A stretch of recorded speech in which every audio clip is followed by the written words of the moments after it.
Emotional dysregulation. We've all seen it in our classrooms. Sometimes we ourselves have even experienced it. And the problem is that it stops our ability to connect with the thinking part of our brain.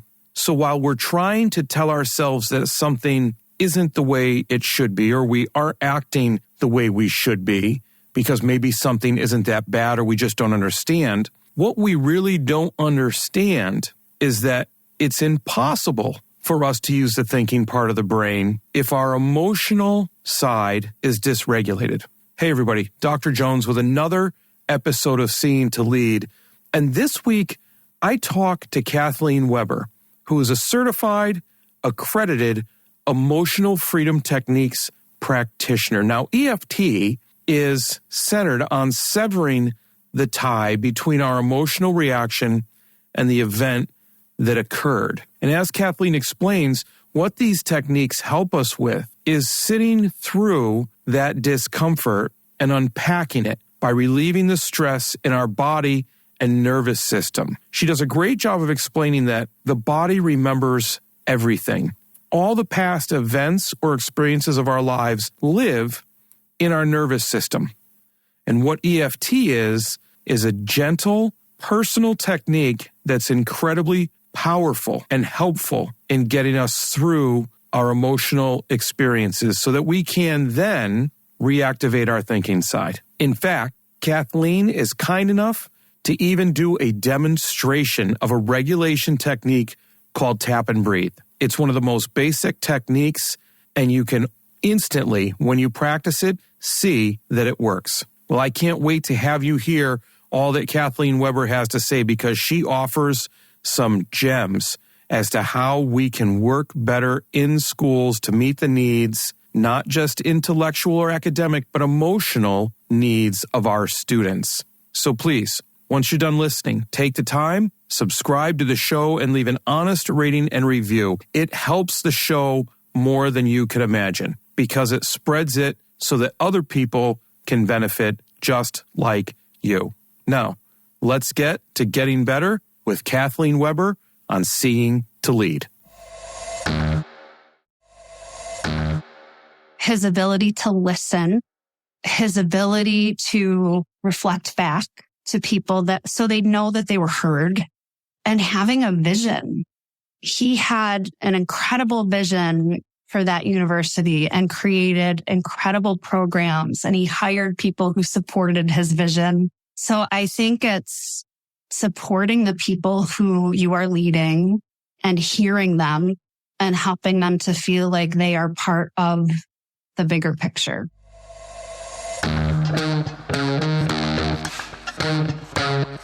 Dr. Chris Jones here, and welcome to Seeing to Lead, a show designed to help leaders increase their ability to effectively support, engage, and empower their staff through intentional practices so that they create an environment where everyone reaches their greatest level of success. On Seeing to Lead, communication rules the day as we hear voices from both teachers and leaders in an effort to examine perspectives, highlight misunderstandings, and provide steps to ultimately bridge the gap between what teachers need and provide through thoughtful dialogue. This show is about amplifying voices, creating understanding, and providing information to help everyone continually improve. I want to personally thank you for taking the time. Now, let's get to getting better.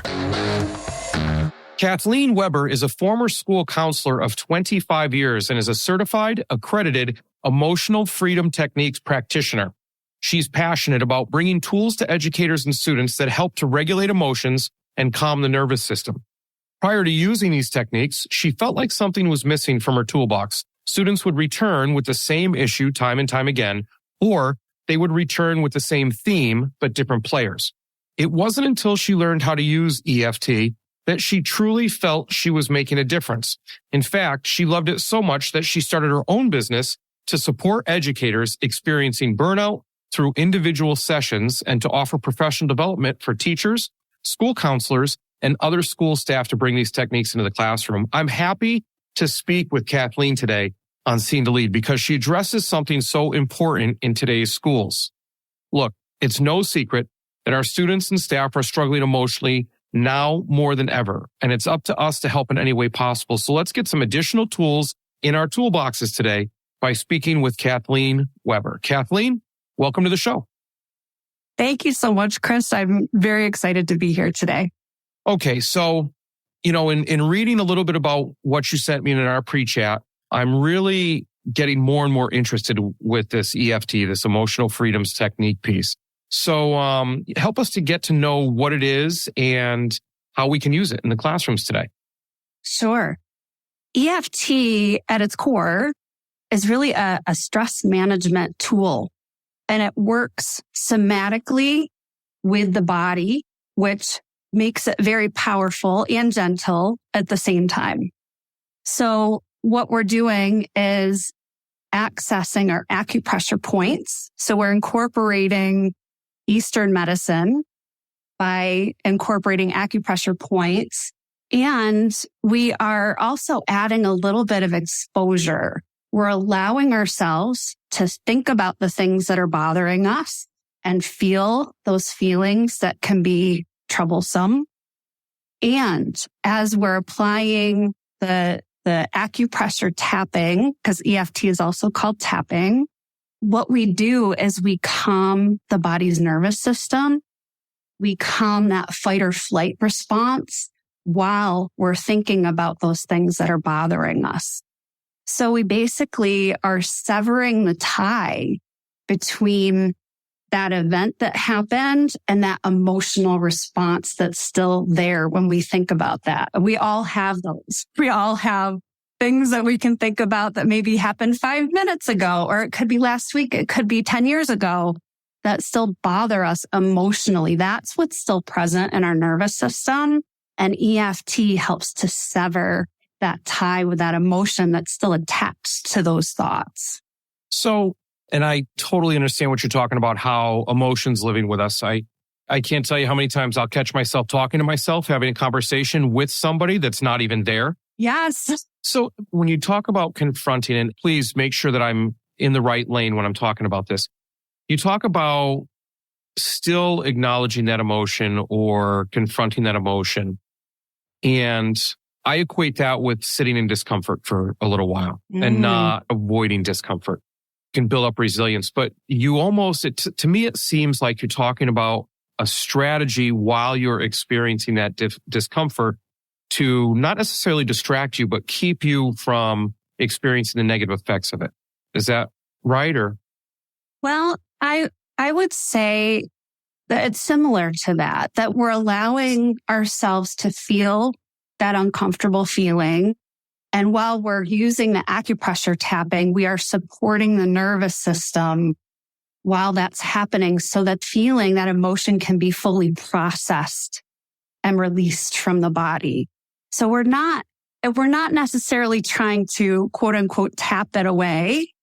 We're using the tapping to support the body while we're feeling that uncomfortable feeling so that it moves through, if that makes sense. It does make sense. And of course, when we talk about acupressure, that makes even more sense because it's affecting the nervous system. And I think of how real this is in schools when you're talking about pressure and stress management, and how we see students show up again and again. I mean, I don't think there's a high school in the United States anyways that doesn't have some type of student teacher assistance team to process students through. And if I had a nickel for every time students showed up again on that stat team list to talk about, because we haven't found an effective method of helping them. They go to counselors, they speak to counselors, they consult with counselors, but for some reason that I think you're on to helping with that, there needs to be a step further. And I just think that the idea of supporting the nervous system is something that's often overlooked in schools. Right. And I think that so often the approaches that we're using they fall under that category of talk therapy, right? So we're trying to engage the thinking part of the brain, but when students are coming to us, they are emotionally dysregulated. And when we are dysregulated, we lose the ability to connect with the thinking part of the brain. So when that fight or flight system is activated, of course, all of our resources go out to our limbs, right? We have an adrenaline rush. That makes sense. If we're truly in danger, we want to be able to run, flee, or fight off what's happening. And so we don't need to stop and think about what's happening. We don't want to stop and think. That's not what the nervous system is designed to do when we are under a threat. But under today's world, our bodies are constantly taking in threats that aren't necessarily threats. The body perceives it as a threat because of past experiences, because we never processed that survival stress completely. We shoved it down into the body. All those times that you avoid feeling a certain way because it's just too challenging, we are shoving it back in the body. And then it shows up when we're triggered by things.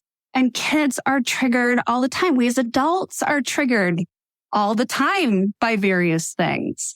So if we can learn tools to help manage those emotions and manage those emotional triggers, then, we're helping students to access their own healing abilities, basically, that when they recognize, oh, this is one of my triggers, then they have a tool right at their fingertips that they can access to support themselves. And same with the adults. It is not just about the kids. It is about the adults too. We have to be the best version of ourselves, right? To be able to help the students. And so by using these techniques, we're helping them, but we're also supporting ourselves at the same time. That's one of the things I loved about that introduction piece on you, that you were helping teachers with the teacher burnout and working with teachers in individual sessions, and that hits home for me because I always tout myself as the teacher-centered principal. Because if I can make sure teachers are in a good spot, then I can almost guarantee that they're going to be very successful in helping students be in a good spot. So I really liked that. Now you used a word a lot over the past couple of minutes, triggers, and talking about triggers. And that's a word in today's society that a lot of people use, and sometimes it carries with it a negative connotation, or you get people's eyes rolling with that's another trigger. Are you saying that EFT could possibly help students have less triggers, or is it more of an awareness? Absolutely. Because like I'd mentioned before, when we're using EFT, clinical EFT, the researched EFT, because there are variants out there. If you do a Google search or YouTube search, you'll come across information that might be like a script. That is not research. That is not clinical EFT. So with clinical EFT, we are able to help students clear a pattern. So that, for example, I had a student who just was afraid to ask for help, just afraid to raise their hand. We all know we have students like that. Even if we try to make it as safe as we possibly can for them and tell them it's really okay to ask whatever you want to ask, there's still something that's activated in their nervous system because of previous experiences. The body remembers everything that has ever happened to us. We might not consciously remember, but the body keeps the score. Bessel van der Kolk, if anybody has read his book, phenomenal information about the nervous system. And so when the body perceives a threat, and it could just be sitting in a classroom and not understanding what's happening, is that a life or death threat? No, but the body can interpret that as I am under attack right now, and they shut down. So by using EFT, what we do is focus on a specific time, a recent time. We don't want to go back too far because we don't want it to be too triggering for them. So we focus on a specific time when they struggled in a class and were afraid to raise their hand, afraid to ask for help. And we're using the tapping, and I guide them through using their words. It's not my words, not my interpretation. It's what their perspective is. So it might look like, and we tap on the side of the hand, even though I feel afraid right now, just thinking about being in social studies class when I didn't understand what the teacher was talking about. And I was too afraid to ask the question. I'm still a great kid, or it's okay that I feel this way. We're going to end it with something kind of positive, an acceptance phrase, so to speak. And then we do that 3 times on the side of the hand. And then when we tap through the other points, we're focusing on the emotion. I feel scared right now just thinking about that time in social studies class. I feel scared. I'm feeling scared. I feel it in my chest. I'm feeling scared in my chest. So we go through the points, and then we're going to go back and double check on, okay, now thinking about that same thing, how scared are you 0 to 10? We keep rating it and until we can get it to 0. We go back and find, okay, what are you thinking about now? Maybe it was the expression on the teacher's face that made the student feel that way. Okay, just thinking about that expression on that teacher's face that time made it really hard for me to ask a question. And I feel scared about that right now. So we're focusing on the emotion. We're focusing on what happened. We're focusing on where it's showing up in the body. We're including all of that, all of those senses into it. And we're tapping on the acupressure points to calm that down and to essentially clear that event from their nervous system so that now they're able to think about that same thing and have no reaction to it. They're neutral. That's what we want to happen. When we can clear out those quote unquote triggers, and we clear out several of them. Maybe there are other times that they felt afraid to ask for help. We go through several of those and clear them out. And then moving forward, that's not stuck in their nervous system anymore. It's not a subconscious reaction that they have because we've cleared it from their body. So it can essentially change how students move forward. We can clear out some of those patterns that get in their way from being successful in school. And isn't that what we want? We want to help them access the tools that they have.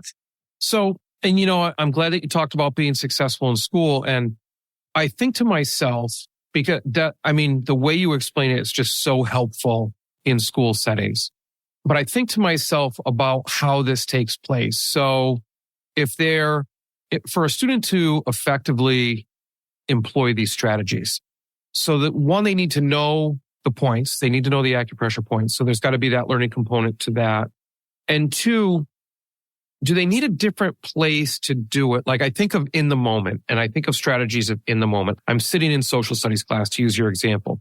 I'm looking at this teacher up at the front of the classroom, and just for whatever reason, their stance, the look on their face, their intonation, it's setting me off from something that resides in my nervous system or in my body from a prior experience. How do I get through that moment?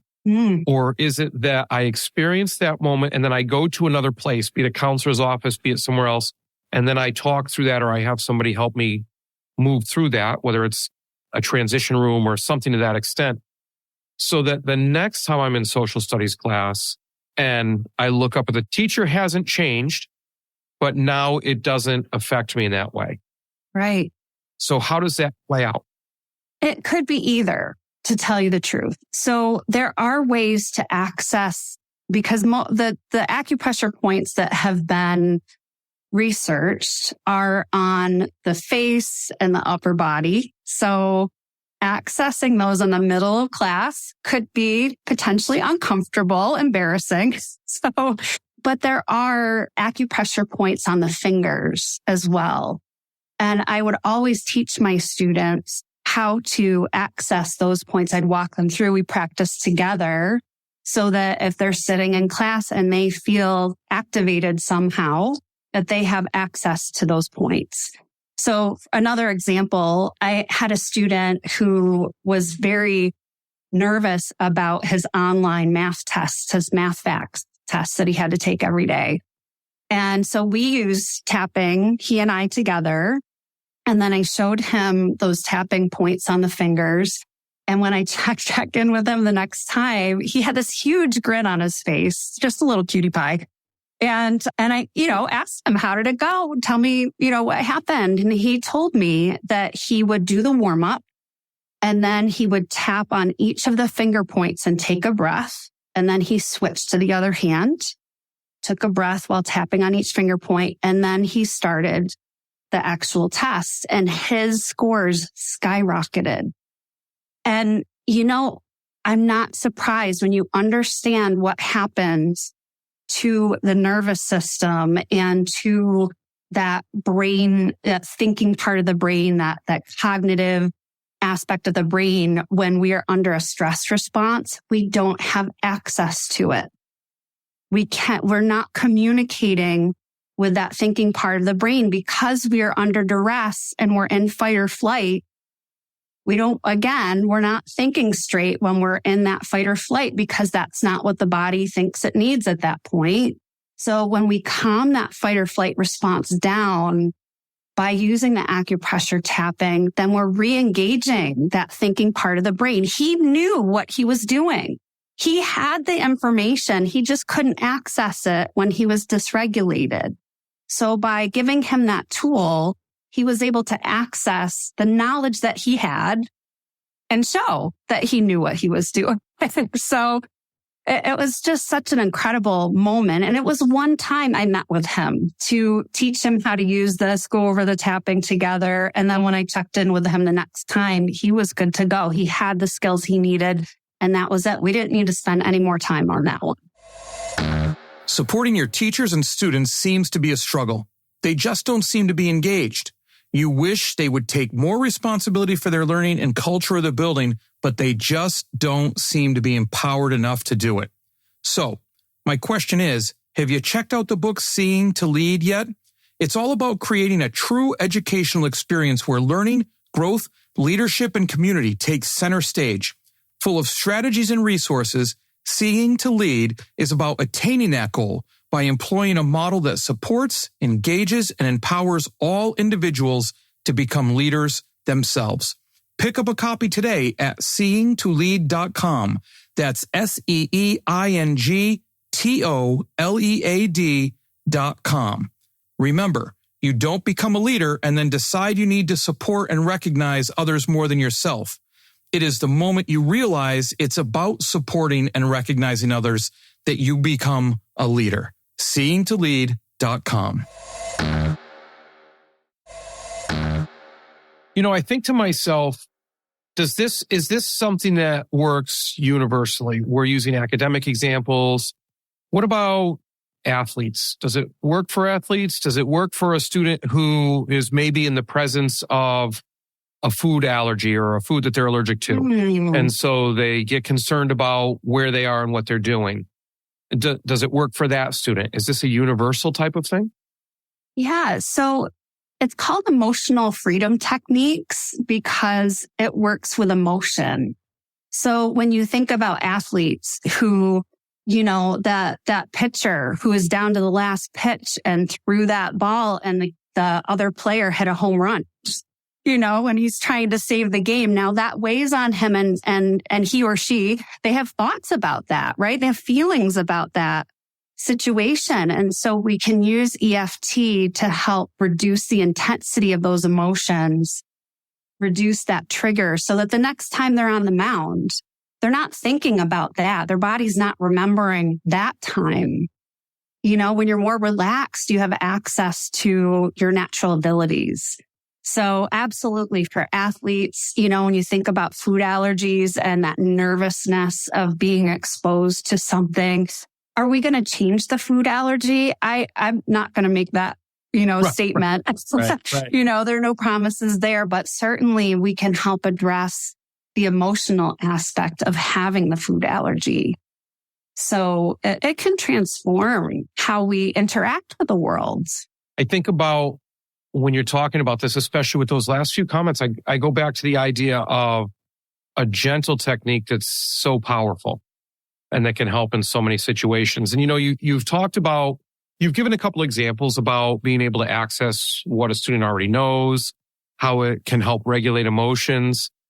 What would be really interesting is if you can do this, would you run us through like an example of what this looks like and sounds like? So we have an idea, and maybe somebody could take this and bring it to their classroom after they listen to the episode.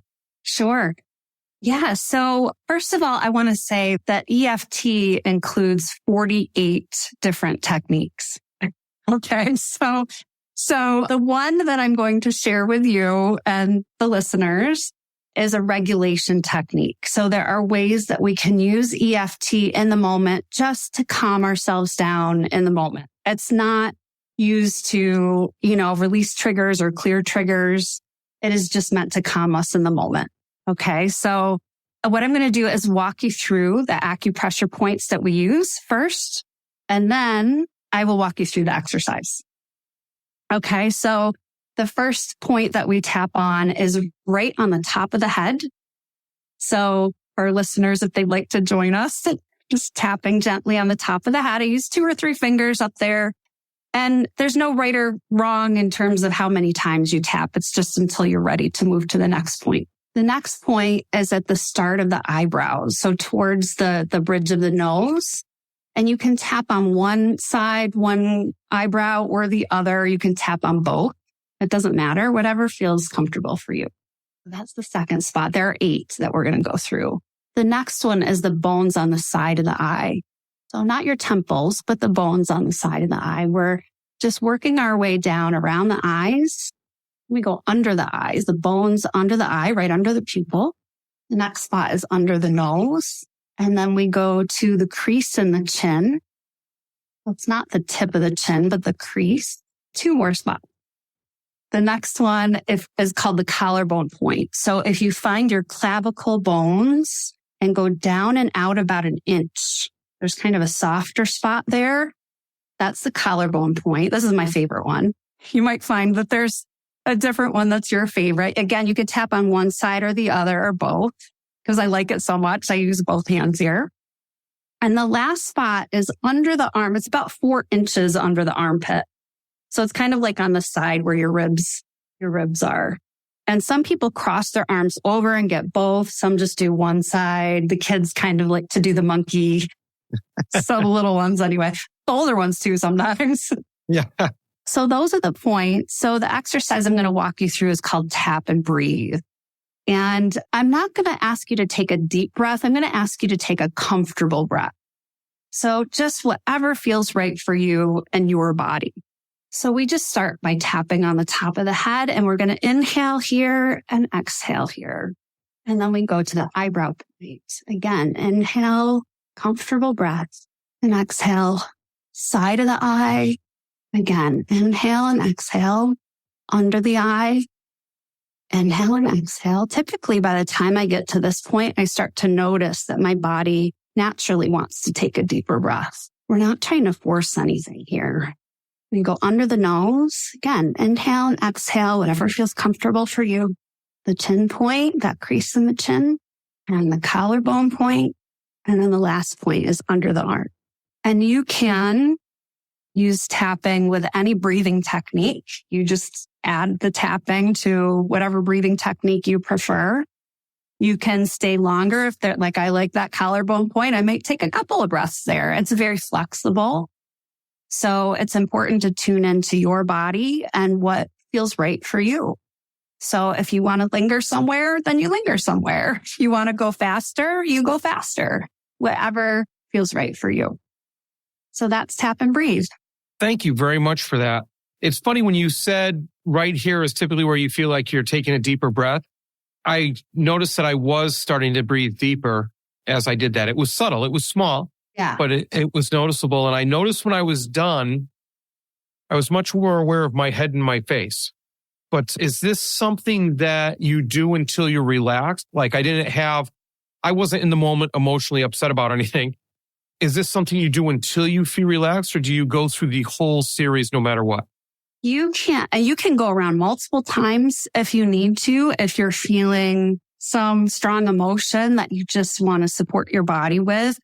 Then typically you're not able to take a deeper breath to begin with, right? Because we're dysregulated. So just taking a breath that's comfortable and just moving through and continuing to breathe at each spot will naturally calm your body and naturally calm that fight or flight response. So you go around as many times as you need to. You don't have to be completely dysregulated to use this, because even when we feel pretty good. I think sometimes when we go through these tapping points, like, oh, now I feel even better, just Right.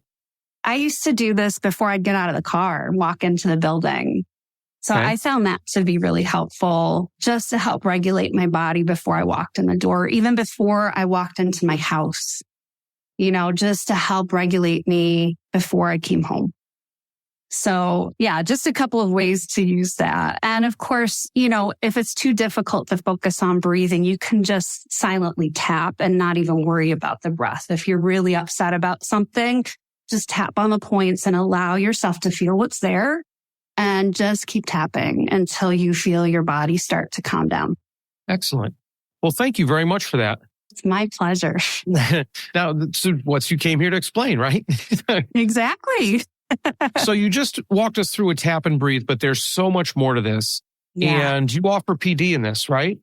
I do. I offer PD for all educators really on how to use EFT for self-care. I think everything that I do has to start with that, because without us taking care of ourselves, that's how we reach burnout. That's how we reach compassion fatigue, right? And how we run into health struggles. We need to be able to take care of ourselves first. So that's always included in my PD, but I can go further than that and help teachers integrate EFT, clinical EFT into the classroom, as well as more regulation tools. And I also work with school counselors to teach them clinical EFT to be able to use with their students. That's fantastic. So what does your PD look like? Is it a full day, a half day? Is it an ongoing series? Is it? Yeah, it really depends on what we are focusing on and what's included.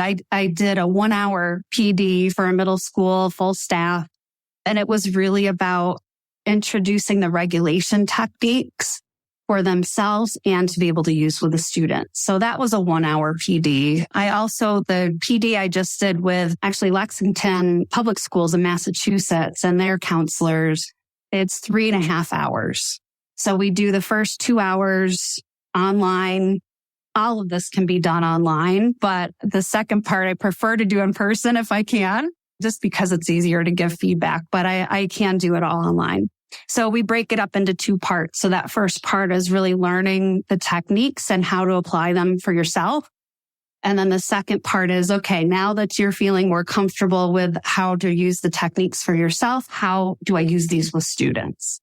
What about this issue? What if they come in with this? How do I use the techniques for, just different examples and different ideas of how to introduce it? How do I talk to the kids about this? I think building those bridges is really important, an important aspect of it. How do I talk to other staff about this if they don't know about it?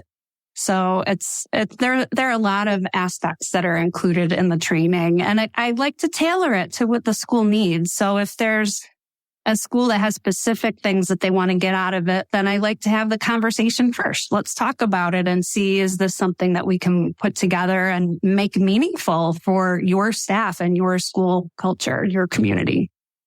Excellent. So I'm going to get all your information and make sure that's in the show notes. Fabulous. So that people can access that and access some training from you. I think this is something that's really positive that can have a major impact on the emotional and needs that our students are facing and our teachers are facing in our buildings today. Wonderful. Thank you so much. Really appreciate that. Thank you. We're getting near the end of the podcast, and there's 2 questions that I ask everybody that appears on the podcast. So if you weren't in education, and I know you still are a little in education, as we talk about you going out and providing PD, so you're still in education. Yep, I am. If you weren't in education or an educator, who, not what would you be? At my core, I'm a helper. That is, I think regardless of whether it's with schools or I would be helping in some aspect because I care deeply about people. I have a lot of compassion, a lot of empathy, and I have ideas for how to help and strategies. So I think that's who I would be. That's who I am, period. I think that's incredibly clear with this EFT technique that you're spreading out, that you're helping train other people in just to make a larger impact than you could possibly do by yourself. So as you're spreading the technique to others, they can help multitudes of people. That is the goal. That is the goal for sure. So the final question is, we've talked about quite a lot around EFT. What's the most important piece of advice you would give to leaders as they work to better support, engage, and empower those they serve? Yeah. I think about this question. I think about my father-in-law because he was the president of San Diego State University for 15 years and an incredible leader. And when I think about what made him incredible, it's his ability to listen, his ability to reflect back to people so they know that they were heard, and having a vision. He had an incredible vision for that university and created incredible programs, and he hired people who supported his vision. So I think it's supporting the people who you are leading and hearing them and helping them to feel like they are part of the bigger picture. That's what I would say. Fantastic. Well, Kathleen, you've given us a ton of information. I can't imagine somebody not wanting to get in touch with you about this. So what's the best way to get in touch with you if somebody wants to reach out just really quick? Sure. Anyone can send me an email. So it's Kathleen at KathleenWeberEFT.com. Pretty easy. I also have a website that's KathleenWeberEFT.com, and anyone can sign up for a 15-minute conversation with me. So if they just have a few questions, they would rather have a conversation about it, rather than an email, I'm certainly open to that. I'm open to whatever is going to create the best communication and an outcome for the school district. Absolutely perfect. And it's good for people to hear it and then see it, and I'll put it where they can easily click it in the show notes. Fabulous. So that if they want to get in touch with you, they can. I can't thank you enough for coming on today. I really appreciate all the strategies and the tools and advice that you've shared on the show today. Well, thank you for having me. I really appreciate the space to share my passion and appreciate all that you're doing to support educators.